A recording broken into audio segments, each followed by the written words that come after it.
Bonjour. Euh, bonjour à tous. Aujourd'hui, je vais vous parler de la qualité de vie au travail, évolution en révolution, donc les nouvelles tendances post-Covid. Merci à tous d'être là. De mes côtés, Céline Frakelli, responsable commerciale de Framery France, voilà, et Anne-Sophie Vergne, conférencière et spécialiste d'enchantement client avec un grand C. Voilà, bonjour Anne-Sophie, bonjour Céline. Bonjour. Donc, je vais démarrer cette présentation en parlant un petit peu de mon histoire. Vous avez certainement déjà entendu que j'ai un petit accent, donc n'hésitez surtout pas de m'envoyer un petit message sur le chat en bas à droite. Si vous ne comprenez pas quelque chose, je pourrais revenir sur le sujet. Voilà, je ne suis pas français, je suis né en Roumanie, où j'ai vécu jusqu'à l'âge de 14 ans. Vous allez voir ici le drapeau roumain. À 14 ans, mes parents ils ont immigré en Allemagne, où j'ai fait une grande école de design automobile et j'ai fait quasiment toute ma carrière professionnelle dans le design automobile. Donc, j'ai 25 ans d'expérience dans les grandes entreprises en tant que designer opérationnel et en tant que directeur de ligne de produits. C'était le poste sur lequel j'ai arrêté ma carrière de designer, notamment en France, où j'ai vécu depuis 15 ans. J'ai beaucoup appris sur l'humain, j'ai beaucoup appris sur les équipes et ça m'a poussé d'aller plus loin et d'en faire un concept que je vais vous dévoiler tout à l'heure. Aujourd'hui, je suis cofondateur ID3 et j'ai pour mission de faire de la valeur humaine une stratégie pour toutes les entreprises. C'est une mission très ambitieuse. Je vais vous dévoiler un petit peu mon parcours que j'ai eu jusque-là, vous dévoiler aussi les raisons pour lesquelles j'ai démarré une nouvelle activité. Et à travers donc cette expérience, à travers ce chemin, vous allez comprendre les tendances que je vais vous présenter. Tout est un résultat de quelque chose. Les tendances sont résultat de tout ce qui s'est passé ces dernières années et surtout ces derniers mois.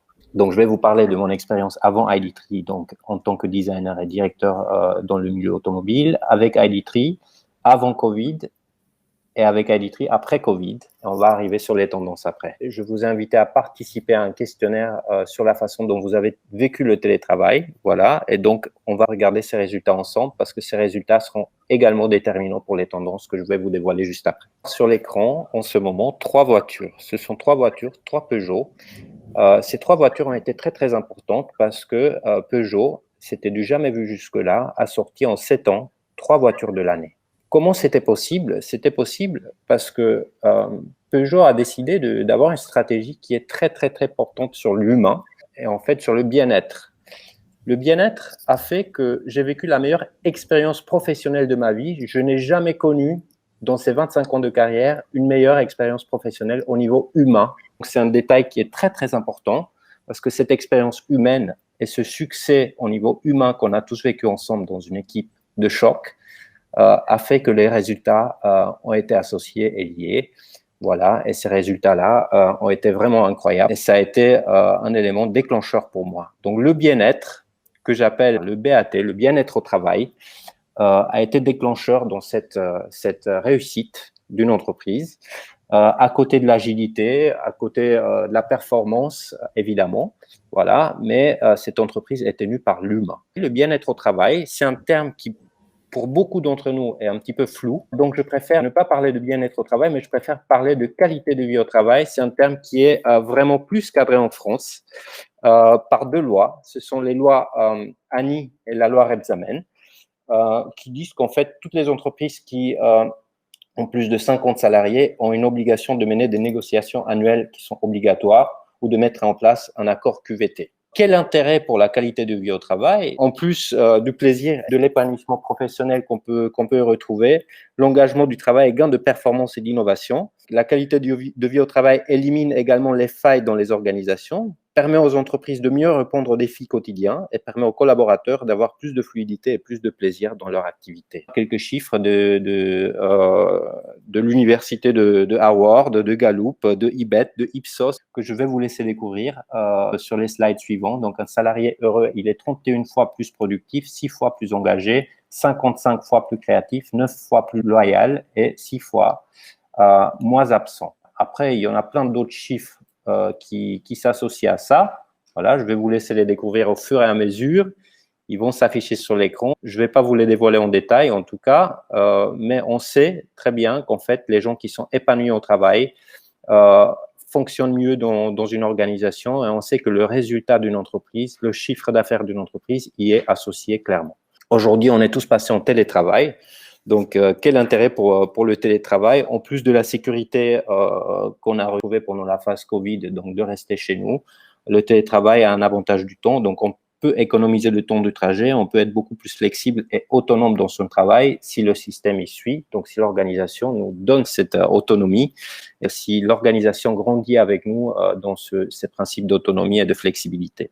Après la réforme du 17 mars 2020, le télétravail doit aussi être cadré par un accord collectif ou un accord télétravail, ou par une charte élaborée entre l'employeur et le comité social et économique de l'entreprise, donc après avoir recueilli un avis général des employés. En dernier recours, si jamais nous voulons le faire rapidement et qu'on n'est pas assez bien préparé, donc on peut faire justement, il suffit de formaliser un accord en écrit entre le collaborateur et l'entreprise. Je vais vous parler un petit peu de ID3. Donc, comme je vous disais, j'ai quitté l'industrie automobile pour faire de la valeur humaine une stratégie pour toutes les entreprises.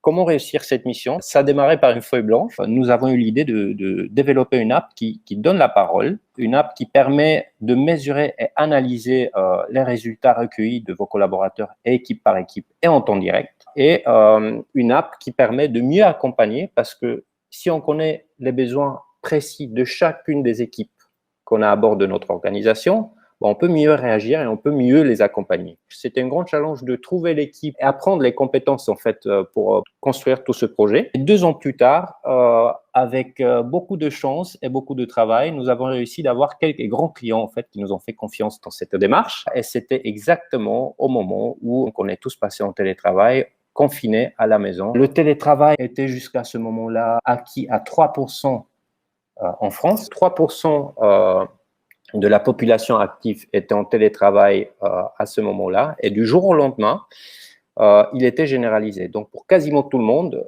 ça a été le cas. On s'est tous retrouvés à la maison, préparés ou pas, à devoir travailler à distance.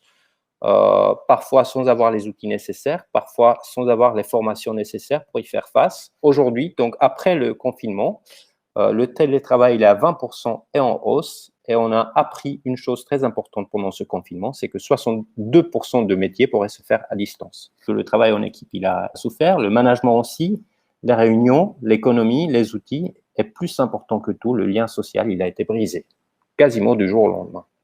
Qu'est-ce qui nous a aidé à faire face et surmonter cette situation? On le sait tous, ce sont des outils digitaux. Entre Facebook, LinkedIn, ceux qui sont les plus accessibles pour tout le monde, il y a Slack, Skype, Zoom, Hangout, Trello, etc. Et entre autres, ID3, vous voyez une petite icône ici à droite. Donc, on en fait partie maintenant des outils digitaux à distance. Et qu'est-ce que ces outils ont en commun? Ils sont numériques. Ça, c'est la première chose, très importante. Et la deuxième chose, c'est qu'ils nous ont tous permis de rester connectés et de retrouver le lien social qui était brisé pendant cette période. Voilà, parce que le numérique, dans cette période, il a clairement pris le dessus sur nos vies. Et une grande partie du monde de travail s'est transformée en monde de télétravail. La plupart d'entreprises, comme je vous le disais, n'étaient pas préparées pour y faire face. Là, on se pose la question, pourquoi la QVT joue un rôle encore plus important en mode télétravail? À l'arrivée du Covid-19, pour nous, ça a été la chute libre. Du jour au lendemain, tous les prospects qui étaient en préparation dans notre stratégie commerciale, tout le monde nous avait dit, désolé, mais là, on a d'autres soucis en ce moment que la QVT. C'est pas le moment. Est-ce qu'on peut décaler ou est-ce qu'on peut carrément annuler pour cette année? C'est pas possible de donner suite. On a vraiment d'autres problèmes. Une explication pour tout ça, je vais la faire à travers la pyramide de Maslow. Pour la plupart d'entre nous, la QVT se situe sur les 3 étages supérieurs de cette pyramide de Maslow, donc les besoins de s'accomplir, les besoins d'estime et les besoins d'appartenance. Mais alors, en fait, les besoins de sécurité, donc sécurité de perdre son emploi, sécurité de santé, etc., en font partie. Les besoins physiologiques en font partie également, donc les besoins physiologiques qui étaient notamment touchés par Covid, car on pouvait avoir quelqu'un dans la famille qui était touché par ce virus, ou nous-mêmes. Je connais des personnes qui ont été touchées, malheureusement. Sachez que la QVT, c'est un ensemble. Donc, quand quelqu'un a peur de perdre son travail, quand quelqu'un a peur parce qu'il est touché par une maladie, il aura du mal à être aussi performant dans son travail que s'il est complètement opérationnel et en pleine forme. Si on avait vu la chose comme ça, nous aurions pu nous rassurer que ceux qui étaient touchés par Covid, on peut les aider. On aurait pu rassurer nos collaborateurs qui sont en sécurité. Vous inquiétez pas, vous n'allez pas perdre votre travail. On fait le nécessaire. Ça aurait pu les décontracter et leur laisser en fait la place de mémoire dans le cerveau, comme sur un disque dur, de se concentrer et être opérationnel. Enlever la peur est très, très important à ce stade. Nous aurions pu être encore plus disponibles pour nos collègues, notamment moralement dans ces moments difficiles. Nous aurions pu leur montrer leur reconnaissance et devenir plus solidaires et montrer cette solidarité. Quels ont été vos défis pendant cette crise sanitaire et notamment en télétravail? Je vous ai invité de participer, comme je vous disais en début de réunion, donc à une enquête et je vous montre les résultats. Donc les résultats globaux. Nous avons une note moyenne de 6,8 sur 10. Donc, on a mesuré votre qualité de vie au travail sur 5 axes. Donc, votre relation au télétravail en soi, votre relation à vous-même, votre relation à l'organisation, à votre manager et à l'équipe en soi. Tout ça, c'est défini par un code couleur. Donc, la relation à l'équipe, elle est définie par un code couleur ici en bleu. La relation au manager, elle est définie par un code couleur en violet. Après en rose pour la relation à l'organisation, etc. Et nous avons découvert qu'en fait, les points les plus sensibles ont été donc la charge de travail, l'esprit d'équipe et le droit à la déconnexion. Nous avons fait 2 équipes. Donc, il y a une équipe qui a eu des challenges sur les objectifs, sur le dialogue et sur l'accompagnement. Donc, notamment, l'accompagnement était un point très, très faible. Donc, 4,8 sur 10, c'est assez faible.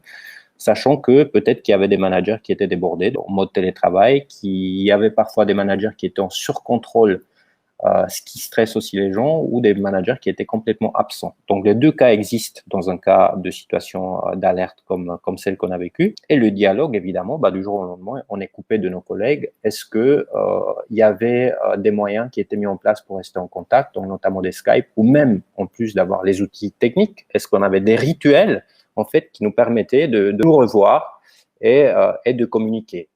Voilà. Est-ce que les objectifs pendant cette période ont été clairement définis ou c'était les objectifs qu'on avait avant en mode bureau, donc où on était tous ensemble? Ce sont des questions qu'on peut se poser clairement suite à cette situation délicate. On peut également découvrir les raisons. Donc, pour ceux qui ont répondu négativement, sachant que si on déclenche une réponse négative, il y a des questions supplémentaires qui se déclenchent, en fait, qui permettent de comprendre la problématique et comprendre pourquoi on est arrivé jusque-là. Et l'équipe B, on va découvrir en fait que pas mal des personnes dans l'équipe B avaient des problèmes de concentration. Ils avaient un grand problème de droit à la déconnexion parce que souvent, quand on est confiné et on n'a pas l'espace bureau dédié à ça, on peut être dérangé par la famille, par la télévision qui tourne en parallèle, par les enfants qui rentrent dans la chambre, etc. Donc, c'est un vrai souci pour pouvoir être opérationnel et concentré. Et on avait un problème aussi d'esprit d'équipe. Donc, très, très important parce qu'il y a 2. Donc, l'esprit d'équipe, pour ceux qui sont dans le groupe B, voilà, il a été très, très faible. Je vous explique encore une fois comment ça fonctionne. Donc, les points faibles ici, les points faibles sont les points qui sont plus transparents et moins saturés. Et les points forts d'un axe sont les points qui sont saturés et plus grands. Chaque relation qu'on a mesurée, en fait, a des points faibles et des points forts. Et les points faibles vont sortir dans les statistiques, donc en bas, et les points forts vont sortir dans les statistiques en haut. Donc, l'équipe B a eu pas mal d'autonomie, d'engagement et le partage d'informations a bien fonctionné. Ce que je tenais à vous dire également, très rapidement, c'est que dans les statistiques globales, ce sont des résultats croisés d'autres entreprises. Il y a quand même la sécurité de l'emploi qui sont ressortis et le sentiment de peur du Covid qui sont ressortis aussi. Des besoins fondamentaux et c'est important de les dire parce qu'on n'est pas tous concernés forcément par ces points. Mais voilà, nos collaborateurs peuvent l'être. Et maintenant, je vous ai fait attendre pas mal, donc on passe aux tendances. Voilà. Et la première tendance, c'est l'agilité. Donc, pendant un moment de crise et après un moment de crise, l'agilité, elle est clé, elle est très, très importante. Pourquoi? C'est parce que ça permet de rebondir. Voilà. L'agilité, elle est clé, mais à consommer avec modération. C'est super important de le dire parce que quand on est trop agile, quand tout le monde est agile, il n'y a pas de stabilité. Donc, on peut perdre l'entreprise, ça part dans tous les sens. Donc, l'agilité, oui, pour sonder sur les nouvelles tendances, pour s'adapter, mais pas trop. Il faut toujours, dans une équipe, avoir des éléments agiles et des éléments qui apportent de la stabilité. Pour nous, par exemple, à un mot près, nous avons du moment où tout le monde s'était désisté dans ce moment de l'arrivée de Covid, nous avons changé un seul mot dans la communication et nous avons changé évidemment nos questionnaires. Nous avons adapté notre démarche au télétravail. Le jour qu'on a adapté cette démarche au télétravail, donc nos outils de mesure, les questionnaires, etc., tout a changé du jour au lendemain. nous avons eu plus de clients qu'on pouvait traiter, qui avaient envie de mesurer, de faire des sondages, de comprendre leurs collaborateurs qui étaient bloqués, qui étaient en télétravail. Dans toutes les histoires de crise, on va comprendre que tout a une conséquence. Donc, il faut laisser ce qui nous a freinés à un moment donné en arrière et prendre les nouvelles tendances, prendre les nouvelles vagues, comme par exemple à l'arrivée de l'Internet. Il y a eu beaucoup de gens qui ont mis la clé sur la porte. Pourquoi? Parce qu'ils n'ont pas été capables de s'adapter en fait à l'Internet et passer à vendre en ligne, par exemple. Et donc, à ce moment-là, ceux qui n'ont pas été capables d'avoir cette agilité et de s'aligner, de s'adapter, ils ont fermé malheureusement leur activité. Donc, l'agilité est super importante en sortie d'une crise. Sur le télétravail en soi, nous sommes convaincus que comprendre les besoins des gens, c'est encore plus important qu'en physique. Parce qu'en physique, on le fait de toute manière. Mais quand les gens sont isolés chez eux, quand ils sont tout seuls à la maison, on ne sait pas qui peut finir en burn-out, on ne sait pas qui est débordé par la situation. Donc, il faut mettre en place des rituels, il faut mesurer régulièrement, il faut recueillir ses avis et il faut encourager à participer pour notamment faire mieux. Le télétravail va s'imposer comme une façon normale de travailler dans le 21e siècle. Cela n'a pas encore été gagné pour beaucoup d'entre nous, notamment au niveau du management. Un salarié sur deux aujourd'hui juge souhaitable qu'à l'avenir, on travaille plus souvent en dehors des locaux de l'entreprise ou chez soi. Tout est possible aujourd'hui avec l'Internet et avec la connexion. Et après les grèves, les projets de réforme, de retraite et le Covid, un besoin d'autonomie, de liberté et de confiance est plus fort que jamais. C'est clairement une tendance qui s'est exprimée ces dernières semaines. Et avoir un équilibre entre la vie professionnelle et la vie personnelle, c'est quelque chose de super important pour nos collaborateurs. C'est ce qui ressort aussi dans les sondages. C'est une période incertaine, donc le rapprochement de nos proches, de la famille, est très important. Je vais passer la parole à Céline Frachelli qui est à côté de moi, qui va se présenter un petit peu plus en détail. Donc, bonjour Céline. Bonjour. Merci Christian de me permettre d'intervenir aujourd'hui dans ce webinaire. Moi, donc j'ai travaillé quelques années dans l'aménagement d'espaces tertiaires. Donc, l'idée c'était de proposer des espaces de travail qui reflètent l'ADN de l'entreprise, son mode d'organisation, ses valeurs, et faire en sorte que les gens se sentent bien dans l'entreprise. Effectivement, le bureau, c'est une des composantes aussi importantes de la qualité de vie au travail. Aujourd'hui, moi, je suis responsable du marché français pour Framery, qui est une entreprise finlandaise qui est leader mondial et pionnière dans la fabrication de cabines téléphoniques et d'espaces insonorisés, donc qui sont dédiés vous savez, les fameuses cabines qu'on retrouve dans les entreprises et qui se multiplient et qui prolifèrent. Parce qu'effectivement, la mission de Framery, c'est de résoudre le problème du bruit dans les open space, le bruit étant le facteur numéro 1 de stress pour les collaborateurs et le facteur numéro 1 de perte de productivité aussi. Donc, moi, j'avais envie de partager avec vous quelques réflexions relatives à la crise sanitaire que nous vivons, car comme l'a dit Christian précédemment, une grande partie de la population, celle qui le pouvait, bien sûr, a été contrainte à télétravailler, et les entreprises ont bien sûr dû revoir leur organisation du travail. Donc, je voulais soulever la question de dans quelle mesure cette nouvelle organisation du travail, qui était conjoncturelle, va-t-elle s'inscrire finalement durablement et de façon structurelle dans nos modes de vie? Quelle est la place du bureau dans tout ça, puisqu'on parle de la qualité de vie au travail, et le travail, on l'assimile souvent au bureau. Quelle est la place du bureau demain, puisque pour moi le bureau n'est plus là, le bureau est partout. Donc j'avais envie de dire que le bureau est mort, vive les bureaux, puisque le bureau est devenu multiple. Alors pour faire écho à la problématique initiale que Christian posait, évolution ou révolution, moi je pense que la crise n'a fait qu'amplifier et accélérer des tendances qui étaient déjà existantes et qui étaient communément admises mais pas vraiment officialisées. Donc le bureau n'a plus d'ancrage géographique, ça c'est certain. Il est plus localisé sur le lieu même de l'entreprise, puisqu'on peut travailler à la maison. Donc télétravail, ça veut dire l'étymologie de télétravail, c'est le travail à distance. Ça ne veut pas dire le travail à la maison nécessairement. Pour moi, le bureau n'est plus dans l'entreprise, il est partout. Il est à la maison, il est dans des coworking quand on peut, pour avoir plus de flexibilité. Il peut être dans le métro parce que finalement, on est au téléphone, on répond à des emails, on répond à un appel client. On est finalement dans ce travail qui est mobile. On peut aussi travailler dans sa maison de campagne en vacances. Je vous mets au défi de me dire que vous n'avez jamais répondu à un mail quand vous étiez en vacances ou répondu à un appel. Donc, on peut travailler aujourd'hui partout et ce qui était préexistant va commencer à s'officialiser dans les modes de travail. Donc, ce bureau qui n'est plus un et qui est multiple, il est multiple de façon géographique, mais il est aussi, il va induire une multiplicité d'organisation, c'est-à-dire que on va devoir finalement revoir les outils de gestion du travail. Quel va être le bon mix pour s'adapter entre le coworking, le travail à domicile? Et ce bon mix, il va être déterminé à travers plusieurs variables. Ces variables qui dépendent des organisations, donc le type de management qu'on va avoir dans l'entreprise. Est-ce qu'on va avoir un management où on va responsabiliser les gens? Est-ce qu'on va avoir beaucoup de réunions qui vont être mises en place? Quelle va être la hiérarchisation des fonctions? Donc ça va être une variable d'ajustement sur le mix qu'on va vouloir choisir. L'ADN de la société et ses valeurs.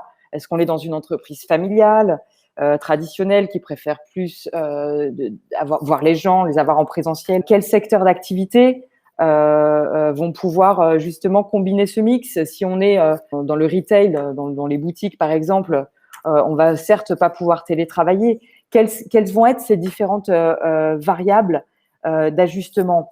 On le voit par exemple, un chirurgien va pas pouvoir travailler à distance, du même qu'une aide-soignante. Mais qui aurait imaginé, il y a encore 5 ans, que des médecins pourraient effectuer des téléconsultations? On le voit maintenant sur Doctolib, on peut faire des consultations à distance. Donc, ces éléments-là vont nous induire à repenser l'organisation du travail, amener les entreprises à repenser la façon de gérer la qualité de vie au travail à distance. J'ai assisté récemment à un webinaire d'un directeur immobilier d'un grand groupe de consulting à la Défense qui était très intéressant, qui pour moi est un benchmark que j'aimerais vous partager. Ils ont en fait sondé les besoins des salariés, des collaborateurs, à travers des questionnaires, en leur demandant ce qu'ils souhaitaient, comme mix, télétravail, etc. Ils ont ensuite défini le modèle organisationnel qui convenait. Et surtout, la vraie question, ça va être de donner les moyens aux collaborateurs de pouvoir bien travailler à distance. Ça va induire de repenser l'ergonomie, donc équiper son salarié à domicile s'il a besoin d'un siège ergonomique, d'une souris, d'un double écran, d'un ordinateur portable, parce que beaucoup n'en ont pas encore. Je pense à toutes les fonctions administratives qui sont des fonctions de comptabilité, notamment. Les gens viennent au travail parce qu'il faut venir au bureau, à proprement dit, mais finalement, ils travaillent seuls. Ils ont juste besoin d'être concentrés avec leur ordinateur sans avoir nécessairement besoin d'interaction. Donc, les équiper d'un téléphone portable, d'un ordinateur portable. Le commercial, lui, est-ce qu'il a vraiment besoin d'un bureau, d'aller au bureau? Est-ce qu'il a finalement pas besoin d'avoir tout ce mix de rendez-vous clients, de travailler en coworking? Son téléphone est son meilleur ami et son meilleur outil. Donc, tout ça pour en venir au fait qu'il va falloir équiper les collaborateurs avec des outils physiques et des outils de communication pour leur permettre de bien travailler et d'avoir cette qualité de vie au travail. Mais il va aussi, pour revenir à notre bureau, ce lieu, ce QG, ce quartier général où on va se retrouver, il va falloir trouver des vraies raisons pour faire venir les équipes au bureau. C'est la fin pour moi du présentiel. Et ces raisons, ça va être le travail en équipe, le travail collaboratif, le brainstorming, le team building ou les réunions avec le client. On va clairement être à l'ère du smart working.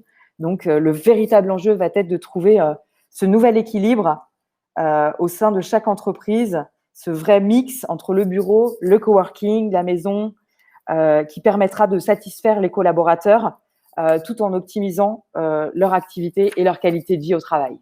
Merci Céline. Donc nos valeurs sociétales, en fait, parmi les 22 mots les plus cités par les Français entre 2014 et 2019, ce qui est ressorti, ce sont des mots comme la solidarité et la fraternité. Ils ont remplacé des mots comme le plaisir ou la réussite, qui ont nettement baissé. Voilà. Et donc, à la sortie de cette crise, pour nos valeurs, le collectif sera une priorité vraiment des entreprises, du gouvernement et de la population active ou pas active. La deuxième valeur très, très importante, c'est la RSE, la responsabilité sociétale de l'entreprise. Donc, 73% des salariés âgés entre 35 et 49 ans considèrent aujourd'hui que les entreprises devraient avant tout se préoccuper de leurs actions sur l'environnement, sur l'harmonie sociale et l'épanouissement du personnel. Un autre point, c'est le capital social. Après chaque crise, les pays qui ont favorisé le capital social, en fait, ont mieux réussi économiquement également. C'est un sociologue qui s'appelle Andy Haldon, un économiste, et qui a constaté notamment que les pays qui ont investi dans le capital social ont mieux réussi économiquement que les pays qui n'ont pas du tout investi, qui n'ont pas favorisé le lien et le capital social. Le lien social, la valeur humaine, le dialogue et l'enchantement client avec un grand C. C'est Anne-Sophie Vergne qui va animer cette partie de la réunion. Et je vais justement commencer par une petite anecdote qui m'a beaucoup touché avant de te passer la parole, Anne-Sophie. J'ai un ami qui a monté une marque de vélo qui s'appelle Jitenja, qui est à Paris. J'ai vécu une véritable expérience quand je suis allé regarder les vélos qu'il produisait, en fait, parce que le showroom, il est dans l'appartement. Ce qui m'a vraiment touché, c'était que je suis allé dans un appartement parisien en plein cœur du Marais. Voilà, j'ai vu 20 vélos qui étaient incroyablement beaux, où il y avait toute la famille qui était là, il y avait la femme de mon copain qui était en train de travailler sur son ordinateur, les enfants qui venaient de l'école. On m'a proposé un café, on a discuté des vélos juste passionnément, voilà, et c'était une véritable expérience. Et en fait, ils font ça avec tous les clients, voilà, et c'était un vrai plaisir. Je suis sorti enthousiaste de cette expérience, voilà, et c'est le sujet de Anne-Sophie. Elle va pouvoir vous en parler beaucoup mieux que moi. Merci beaucoup, Christian. Alors, donc je m'appelle Anne-Sophie Vergne. Je suis donc formatrice, conférencière et consultante en enchantement client avec un grand C.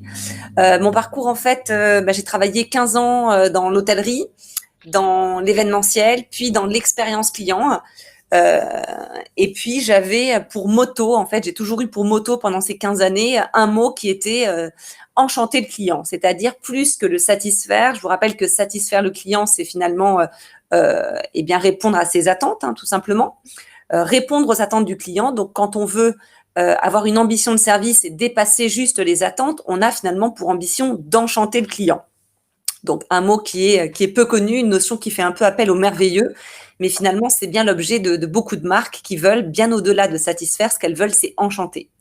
Et toutes les années, toutes les expériences professionnelles que j'ai eues, tous les métiers que j'ai exercés, en fait, m'ont tous démontré les uns après les autres que finalement, ce qui enchante les gens, c'est bien qui on est. C'est-à-dire, c'est bien nos soft skills, c'est bien nos compétences, nos qualités relationnelles, sociales, comportementales.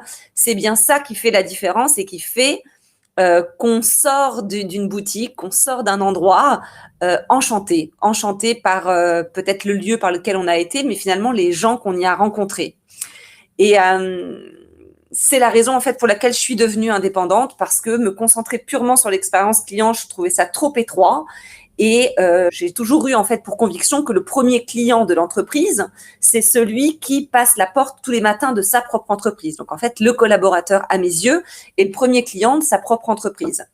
J'ai eu beaucoup de chance, un peu comme Christian. J'ai eu un parcours où en fait des entreprises m'ont perfusé et m'ont vraiment convaincu de cela, m'ont fait vivre des belles expériences collaborateurs pour qu'aujourd'hui je sois fervente militante aussi bien de l'expérience client, parce que c'est lui qui nous apporte de l'argent, c'est lui qui apporte la performance d'une entreprise, mais aussi une fervente militante de l'expérience collaborateur parce que c'est un cercle vertueux.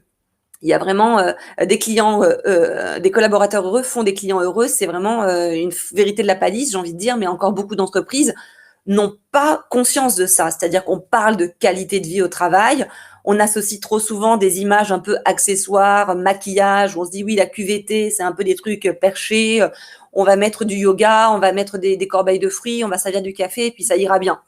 Mais on sait bien qu'un collaborateur qui est dans une entreprise, il ne reste pas parce qu'il y a du café, une salle de yoga ou un baby-foot, il reste parce qu'il y vit une belle expérience, c'est-à-dire il y vit une belle expérience humaine, humainement, il y vit quelque chose. Vous savez, c'est un peu l'analogie, parce que moi, je fais beaucoup de parallèles entre expérience client, expérience collaborateur. Les enjeux sont les mêmes.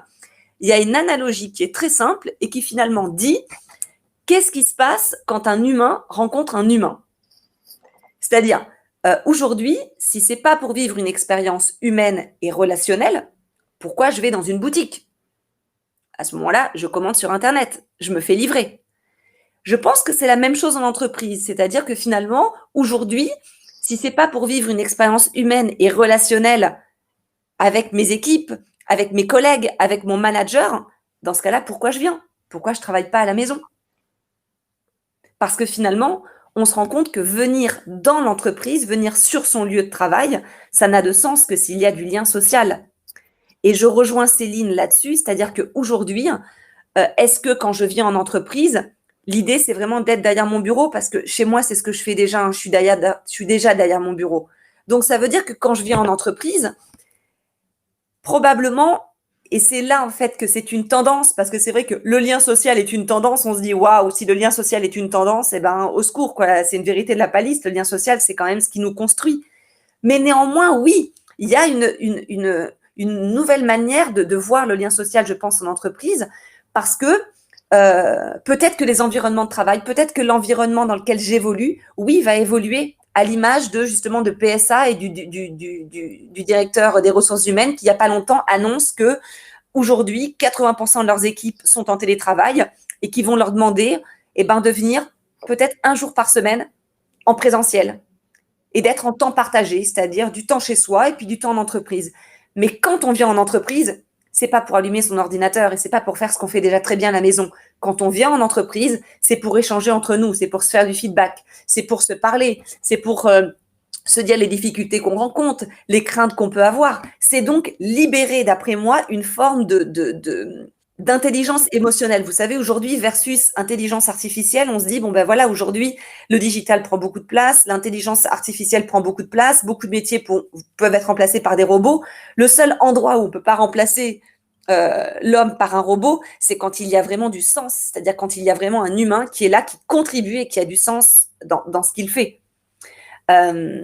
Donc, je trouve que l'annonce de PSA est un bel exemple, et un beau modèle, en fait, probablement de cette nécessité du collaborateur en entreprise. Est-ce que sa présence est indispensable ou est-ce que quand il vient en entreprise, c'est pour être dans des espaces de travail qui, effectivement, ne sont plus des bureaux individuels, mais des espaces de partage, des espaces de réunion, des espaces où on crée, où on innove, où on se parle et où on ose se parler. Quand on parle du lien social, forcément, naturellement, j'ai envie de penser également au management à distance. Les pauvres managers qui se retrouvent du jour au lendemain à faire du distanciel. Alors, il y a eu beaucoup de webinaires, il y a beaucoup d'articles sur le sujet du comment manager à distance et comment continuer à booster ses équipes et à entretenir l'énergie de la confiance et puis de la motivation. C'est encore un autre sujet, mais par rapport au lien social, je pense que ça a tout son sens. C'est-à-dire aujourd'hui, le manager devient plus que jamais un manager coach, un manager qui est à l'écoute. On l'a vu pendant le Covid, il n'y a pas un Zoom qui commence sans cette question du « comment vas-tu ?» Comment vas-tu? Mais comment vas-tu vraiment? C'est-à-dire que à l'opposé de la personne qu'on croisait avant dans le couloir qui disait de manière très impersonnelle « ça va? Ouais, ça va, ouais, ça va ». Non, là, c'est en fait, on est à distance, donc il y a forcément un moment d'introduction où la première question qu'on se pose, c'est comment tu vas?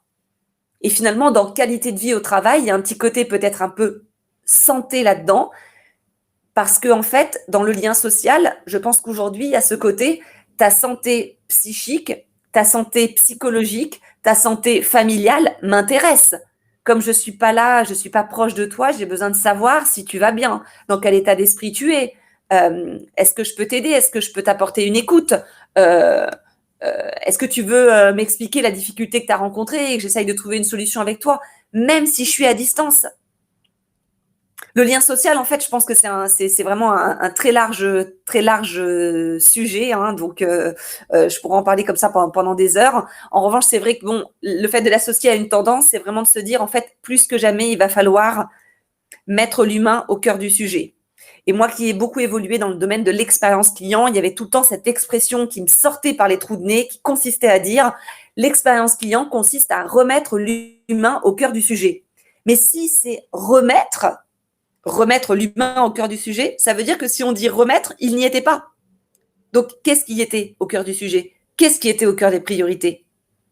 Probablement le chiffre, probablement la performance, probablement la rentabilité. Alors oui, c'est important. Oui, il y a une relance qui est nécessaire, une relance économique. Mais la relance économique, elle passera forcément par les collaborateurs qui sont le vecteur de cette performance-là.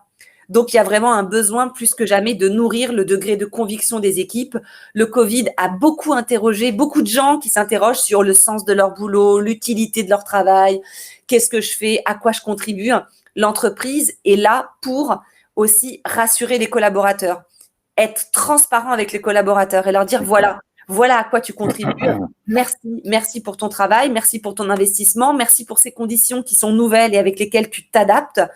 Parce que c'est pas facile et parce que, comme Christian disait tout à l'heure, on est passé de 3% de télétravail à tout le monde en télétravail. Donc, en effet, y a ce côté, on doit rester proche et plus que jamais, les valeurs, je pense qu'on a développées humainement à titre personnel, c'est-à-dire solidarité, responsabilité, civilité, applaudir à nos fenêtres, on a montré qu'on est capable de le faire, entre guillemets, à titre personnel, dans notre vie personnelle. Et pour moi, tout l'enjeu, c'est qu'aujourd'hui, il y a une perméabilité entre le personnel et le professionnel qui devient de plus en plus fine. Donc finalement, ce que je suis capable d'être humainement dans ma vie personnelle, à titre humain, je peux l'être aussi dans ma vie professionnelle, en fait. La barrière, elle est très, très fine. C'est pour ça qu'aujourd'hui, quand je parle d'enchantement client avec un grand C, c'est parce qu'aujourd'hui, satisfaire, c'est bien. Enchanter, c'est mieux. C'est ce qui rend la vie moins fonctionnelle, un peu plus pétillante, un peu plus dans l'émotion, un peu plus dans la relation. Et finalement, cet enchantement, pour moi, quand je dis c'est le client avec un grand C, c'est parce que c'est le client, c'est le collaborateur, c'est le collègue que je suis, c'est le citoyen que je suis, c'est le commerçant que je côtoie tous les jours. Finalement, c'est bien au-delà de la relation client, ma relation aux autres, ma relation à moi-même. Donc, je trouve intéressant en fait vraiment l'outil d'Idétri parce que finalement, le but, c'est bien d'aller chercher l'information. Qu'est-ce que tu ressens? Exprime-toi, quoi. Et si tu veux pas l'exprimer avec des mots, mets-le sur le papier parce que c'est déjà une première étape de le dire et puis de verbaliser. Non, ça va pas. Et puis je le dis et puis je le coche. On s'intéresse beaucoup à l'expérience du client au sens où sont les irritants clients? Qu'est-ce qu'on peut faire pour améliorer le parcours client? Donc, c'est génial. C'est super. Merci beaucoup. Il nous reste encore 7 points à aborder. Oui. Voilà. Donc, je te remercie. C'est top. Et donc, je vais enchaîner du coup sur le point numéro 5, la hiérarchie sociale des métiers. Donc, il est super important aujourd'hui. Il est urgent même de réétudier la hiérarchie sociale des métiers à la sortie de cette crise. Donc, le personnel médical, les pompiers, les fonctionnaires, les éboueurs, les gens qui ont des métiers manuels, les gens qui travaillent dans l'alimentation. Voilà, il faut qu'ils soient mis en valeur parce que c'est à travers eux qu'on a surmonté cette crise. Voilà, donc apprenons de nos erreurs du passé. C'est super important de réévaluer cette hiérarchie sociale. Voilà, on passe au sujet de la pérennité de l'emploi et de la sécurité de l'emploi. Donc, ce qui est super important aujourd'hui, donc dans ce monde qui est un petit peu à distance à travers le numérique, etc., c'est de donner de l'autonomie, de donner la parole, et en fait, de consulter tout le monde, d'intégrer et consulter tous les collaborateurs dans la démarche de reconstruction et de restructuration. Le sens et la transparence sont clés pour reconstruire la confiance collectivement. Voilà, la transparence, c'est un point, donc on l'a vécu avec des applications comme par exemple Stop Covid. La tolérance envers cette transparence générale, en fait, pour le bien de tout le monde, a augmenté. Donc la transparence servira à améliorer en fait le fonctionnement général de la société et des entreprises. Une grande partie de la population est prête à sacrifier cette transparence pour le bien de tous. La tolérance vers le numérique. On a surmonté cette crise à travers des applications comme Slack, Zoom, Teams, Trello et compagnie. On l'a surmonté parce que cette acceptation et cette tolérance envers tout ce type d'outils a augmenté. Les organisations se sont adaptées rapidement à la situation. Des outils pour gagner en visibilité et en efficacité à distance sont apparus de plus en plus, et notamment dans le domaine de la gestion d'équipe, du management et de la valeur humaine. Donc aujourd'hui, c'est important de prendre la température et plus, voilà, de mieux comprendre. Point numéro 10, donc il faut réussir à avoir plus d'efficacité dans nos processus et plus de qualité dans notre mode de fonctionnement. nous avons déjà évolué pendant cette crise. Donc, nous avons compris qu'il peut y avoir moins de voyages professionnels, plus de visioconférences, moins de réunions pour rien se dire, donc pour faire juste du présentiel parce que c'est important d'être là et d'évoluer vers plus de réunions de qualité, d'efficacité et donc d'avoir moins de présence formelle, moins de open space également, plus des espaces d'échange et de rencontres, comme le disait Céline tout à l'heure. Nous avons besoin des outils qui seront plus humains. On a bien vu que pour les élèves qui sont à l'école, les cours à distance, etc., ils n'ont pas pu assurer la même qualité de cours et la même qualité de niveau d'apprentissage partout. Voilà, donc il faut que les applications, il faut que les tendances dans cette direction évoluent vers plus de qualité et plus de focus. La distance soit surmontée en fait avec un côté humain. À travers ce confinement, certains d'entre nous sont sortis avec une blessure. Le lien social dans les entreprises a été brisé. Il y a plus que jamais besoin d'avoir un accompagnement des experts, notamment pour surmonter les risques psychosociaux, l'isolement qui a pu avoir lieu, le manque d'expérience pour manager à distance, etc. Donc, nous avons besoin de vous, tous les consultants, les accompagnateurs, tous ceux qui sont formateurs, etc. Mais il est super important qu'on passe à la digitalisation pour atteindre un plus grand nombre des collaborateurs. Donc, c'est vraiment important de pouvoir démocratiser ce savoir-faire, donc de se digitaliser. Et donc, c'est clairement une tendance. Si on est plus nombreux en télétravail, ces compétences ont aussi besoin d'une digitalisation. Et mon dernier point, et on va peut-être réussir de s'encadrer dans le temps, donc le dernier point, ce sont les styles vestimentaires. Ça a l'air un petit peu léger comme ça, mais en fait, tous les clients qu'on a vus à distance à travers l'Internet pendant cette période de confinement, ils ont tous été en mode décontracté. Et en fait, ces distances qui étaient créées entre nous, ces distances, ce besoin d'avoir la proximité humaine, en fait, a fait que voir les gens qui étaient en t-shirt, qui étaient décontractés, pas forcément formatés comme dans le monde d'entreprise classique, en fait, qu'on peut voir dans les bureaux, a fait que ça nous apportait beaucoup plus d'humanité. En fait, pouvoir voir les tableaux personnels en fait sur les murs de chez vous nous a beaucoup touché et nous a compensé sur cette partie manquante qu'on a vécue pendant le confinement. Les styles vestimentaires, s'ils restaient décontractés et en mode beaucoup plus casual, serait quelque chose de très sympathique. Voilà. Donc, je crois qu'on a fait le tour. Je vous remercie à tous. Je te remercie Céline, merci Anne-Sophie pour vos interventions. Et je voulais finir sur un mot de la sociologue américaine Sherry Turkle qui publiait dans son livre Seul ensemble de 2010 le fait que le moment qu'on était tous ensemble, on était isolés et séparés par toutes les applications numériques. Donc, on montait dans un train, dans un métro, on voyait que tout le monde était sur son téléphone portable. Et en fait, malgré le fait qu'on était ensemble, on était isolés par le numérique. Aujourd'hui, c'est le contraire qui se passait. C'est un joli retournement de la situation parce qu'on a tous été isolés physiquement. Mais en fait, ce sont les applications et le numérique qui nous ont reliés et qui ont créé l'humain. Voilà. Je vous remercie à tous d'avoir participé à cette réunion, à ce webinaire. Je crois que voilà, on a le mot de la fin.